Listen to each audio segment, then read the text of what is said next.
Hello à tous, j'espère que vous allez bien. Je suis ravie de vous retrouver aujourd'hui pour une nouvelle vidéo. Avant ça, je me permets une petite parenthèse. N'hésite pas à t'abonner et à liker cette vidéo parce que honnêtement, c'est ce qui permet au plus grand nombre de pouvoir découvrir mon travail. Et puis, ça me motive énormément à voir que ça vous plaît, que ça vous parle. Et surtout aussi, si vous avez des idées de contenu, vous avez des envies, n'hésitez pas à me les mettre en commentaire. Ça peut être hyper intéressant pour moi. Aujourd'hui, on se retrouve pour questionner notre rapport au corps et surtout pour parler inégalité sociale quand on parle de l'apparence. Est-ce que ça vous est déjà arrivé de vous dire ça serait tellement plus simple dans ma vie si j'étais plus jolie ou si j'étais plus mince par exemple? Si ça vous arrive, pas de panique, vous n'êtes clairement pas la seule. Je pense que c'est totalement naturel tout simplement parce que la place du physique est hyper importante aujourd'hui quand on parle de réussite sociale. On en avait déjà parlé sur ma vidéo sur TikTok qui classait les contenus en fonction du niveau de beauté, ce qui faisait que plus vous étiez belle, plus vous aviez de chances de réussir sur la plateforme TikTok à une époque. Et ça c'est clairement pas moi qui le dis, c'est le média Intercept qui a chopé des documents qui ont fuité de chez TikTok. De mon côté, je me rends compte que depuis que je travaille sur le projet Bonjour mon corps, donc depuis 4 ans maintenant,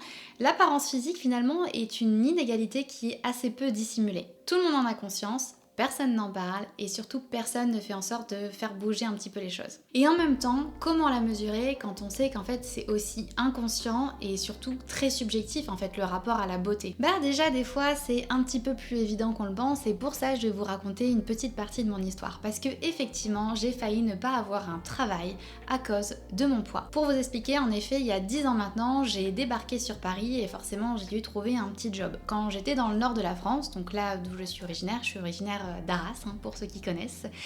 C'était hyper simple pour moi, j'avais un boulot de vacataire, donc en fait j'étais surveillante dans un musée. C'était un job que j'aimais bien, de faire l'accueil, etc. et tout, donc je me suis dit en arrivant sur Paris, forcément j'ai quand même besoin d'un petit boulot toujours à côté pour payer mes études, donc je vais postuler pour devenir hôtesse d'accueil. En plus de ça, pour moi c'était vraiment encore plus évident parce que je faisais des études dans l'événementiel, donc en fait le fait d'être hôtesse événementielle, ça me permettait aussi de participer un peu au-dessous des événements, de pourquoi pas avoir des contacts avec des agences, etc. Donc au final, je postule à une agence qui était assez connue, tout se passe bien, mon CV est plutôt léger, parce que normal j'étais jeune, mais j'avais déjà une expérience dans un musée pendant 2 ou 3 ans, donc voilà, ce qui était l'accueil, etc., l'échange avec la clientèle, tout ça je maîtrisais, donc je pense que ça s'est relativement bien passé. J'ai vite été contactée pour faire un premier test, donc je devais me rendre dans leur bureau pour finalement récupérer ma première tenue, parce qu'en fonction des événements, on avait soit des tenues qui étaient des tailleurs pantalons, des tailleurs jupes, etc. et tout, ça pouvait changer de couleur en fonction des choix du client, donc je devais systématiquement aller chercher ma tenue, donc j'y vais pour la première fois, j'arrive dans un bureau qui grouille clairement de nana, et on m'emmène vers l'arrière pour aller au dressing. Là je tombe sur une personne qui était censée m'habiller, me donner ma tenue, donc me demander ma taille et pouvoir me donner les vêtements adéquats. Donc pour ceux qui ont suivi mon histoire, je vous mettrai un épisode du podcast où je raconte tout ça en barre d'infos si ça vous intéresse. Avant je faisais une 15aine de kilos de plus et je pense que ça n'a pas plu à cette dame puisque la première chose qu'elle m'a dit c'est oula, je pense que ça va pas rentrer en fait. Et je la regarde et je lui dis mais qu'est-ce qui ne va pas rentrer? La petite jeune hyper optimiste qui ne comprend pas finalement ce qu'on est en train de lui dire. Et là elle me regarde, elle fait mais tes cuisses en fait, parce que là c'est un tailleur pantalon et je n'ai aucun pantalon dans lequel tes cuisses vont rentrer. Voilà. Et ça a été un gros questionnement. On a réussi à trouver une solution, mais une solution, Elle a bien dit on va trouver une solution parce que mon poids et ma taille étaient un problème qu'il fallait donc solutionner. Et j'ai failli ne pas avoir un job d'hôtesse d'accueil à cause de ma taille 42-44. Voilà. Et c'est fou parce que ce sont des petites phrases finalement, je pourrais vous dire les phrases qui ont marqué mon rapport au corps parce que pour ceux ou celles qui ont suivi, effectivement après je suis tombée dans l'anorexie, donc j'ai très vite maigri, donc je rentrais dans ces foutus pantalons, mais j'aurais tellement aimé lui dire que c'était peut-être ces pantalons qui rentraient pas dans la norme. Pour rappel, la taille de la femme française en moyenne est un 42, donc je n'étais clairement pas hors norme. Après voilà, peut-être que je la diabolise elle, mais peut-être aussi que c'était la volonté de ses clients, la volonté de l'entreprise dans laquelle elle travaillait, bien sûr que je le prends pas, je sais pas du tout personnel envers cette personne à proprement parler, mais ça va introduire un petit peu la suite de cette vidéo. Parce que j'imagine que le sujet de l'apparence, on pourrait le mettre sur bien des métiers différents. D'ailleurs, c'est pas rare d'entendre « Oh, alors lui, il a bien une tête d'avocat » ou bien « Elle a bien une tête de comptable ». Mais ça veut dire quoi en fait, avoir la tête de l'emploi? Ça veut dire que finalement, il y a des exigences esthétiques qui sont tellement réglementées et codifiées que ça implique même de devoir avoir un physique particulier pour un boulot en particulier. Et pire en fait, est-ce que finalement nos têtes ne nous fermeraient pas quelques portes aussi au contraire? J'ai lu un article qui m'a énormément questionnée, qui parlait des étudiants qui choisissaient d'arrêter leurs études pour une certaine raison, et je vais vous lire un extrait juste ici. Il y a des gens qui cessent d'étudier parce qu'ils sont intimidés à cause de leur image, qui s'excluent de certains domaines d'études comme le droit. Ça change leur parcours de vie, leur perspective économique, c'est une part importante de ce qui dirige nos vies. Et en effet, on n'en parle pas assez, mais l'apparence est le facteur de discrimination le plus fréquemment observé par les Français, surtout quand on parle d'harcèlement au travail. Notre physique est donc bien une inégalité qui n'est pas du tout dissimulée et pas choisie en fait. On est obligé de la montrer aux yeux du monde entier parce que bah oui, on n'a pas de seconde chance de faire une bonne première impression parce qu'en fait votre physique et votre apparence c'est la première chose que les autres vont voir en vous rencontrant. Le pire dans tout ça, c'est que l'apparence peut être un facteur de discrimination à l'embauche, mais un facteur de discrimination aussi à la promotion, donc une fois que vous êtes rentré dans l'entreprise. Il existe alors deux types d'apparence, l'apparence subie, donc la couleur de votre peau, votre poids, la forme de votre visage, etc. et l'apparence choisie, donc celle qui concerne peut-être si vous avez des tatouages ou le style vestimentaire que vous avez choisi d'adopter. D'après le professeur américain d'économie Daniel Hammermesh, en fonction de l'apparence, les hommes peuvent être payés jusqu'à 17% de moins et les femmes 12%.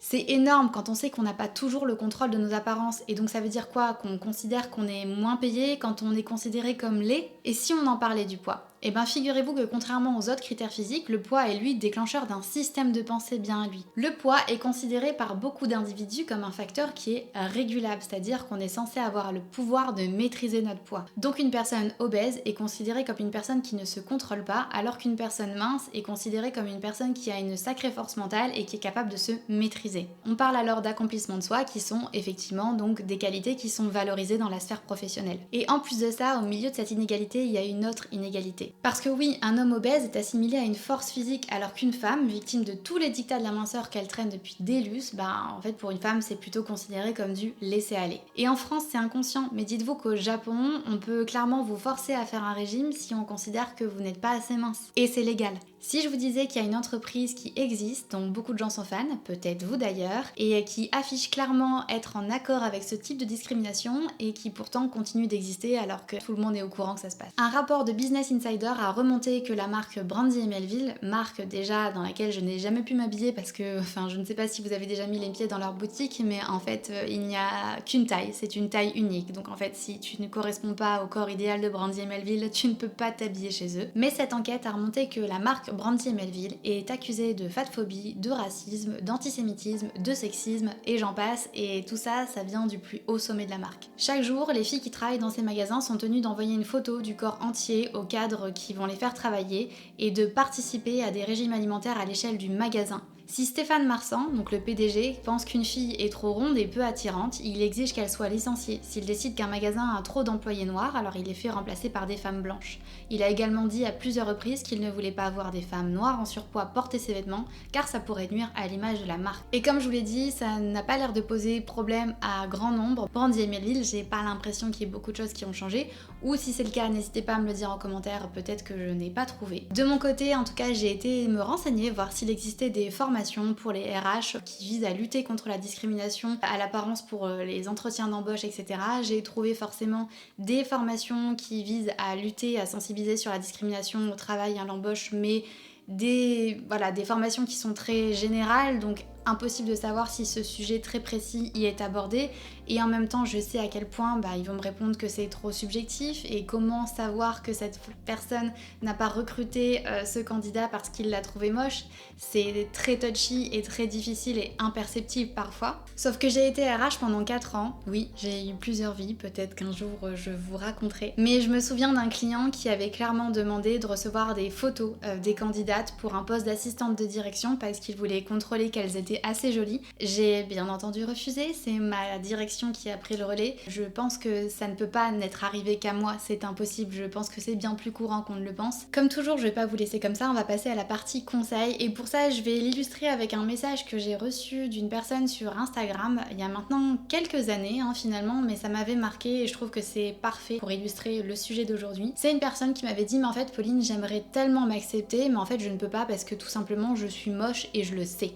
Et j'ai trouvé que c'était un message qui était hyper violent. Je sais pas ce que vous en pensez, mais moi à tel point que je ne l'ai jamais oublié. Et je suis sûre que c'est violent à entendre, mais ça devait l'être encore plus pour elle de le penser et de me l'écrire finalement. Les critères esthétiques et les normes corporelles, elles sont ancrées en nous, et quand je dis en nous, c'est parce que finalement il y a une certaine forme d'héritage. Les critères esthétiques de la France sont clairement pas les mêmes que ceux du Japon par exemple. Et c'est normal en fait, en grandissant, on entend les discours de nos parents, on entend les discours des médias qui sont propres à notre culture entre guillemets, et c'est ce qui transforme aujourd'hui nos normes corporelles un petit peu plus chaque jour. Personnellement, j'ai toujours pensé que par exemple j'étais pas du tout photogénique. Effectivement, je me trouvais un petit peu bizarre. À force de me regarder, je pensais qu'il y avait quelque chose de bizarre sur mon visage. Vous savez, c'est un petit peu comme un mot, quand on se questionne sur l'orthographe, on finit par l'observer tellement longtemps qu'on commence à se dire mais en fait ça ne veut rien dire, ce mot n'est pas écrit correctement, il ne veut rien dire alors qu'il n'y avait pas de problème. C'est juste qu'on a un petit peu trop le nez dedans. Et en fait, en échangeant sur Bonjour mon corps, je me suis rendu compte que très peu de personnes se considéraient comme photogéniques. Et c'est normal parce que quand on parle de beauté ou bien de charme ou d'aura, les autres arrivent à capter ça de nous parce qu'ils nous voient dans notre ensemble et ils nous voient en mouvement. Par exemple, cette vidéo YouTube, si vous la mettez sur pause maintenant,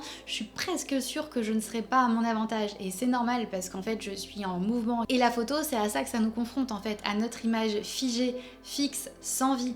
Et c'est pas toujours comme ça qu'on a l'habitude de se voir et que les autres ont l'habitude de nous voir. Quand on me disait que j'étais belle à l'époque, franchement, je ne comprenais pas. Pour moi, dans ma tête, il y avait une certaine forme de checklist qui était, ben non, en fait, c'est pas possible qu'on puisse me considérer comme belle. Donc j'avais cette checklist interne qui me disait, non, c'est pas possible, cette personne ment.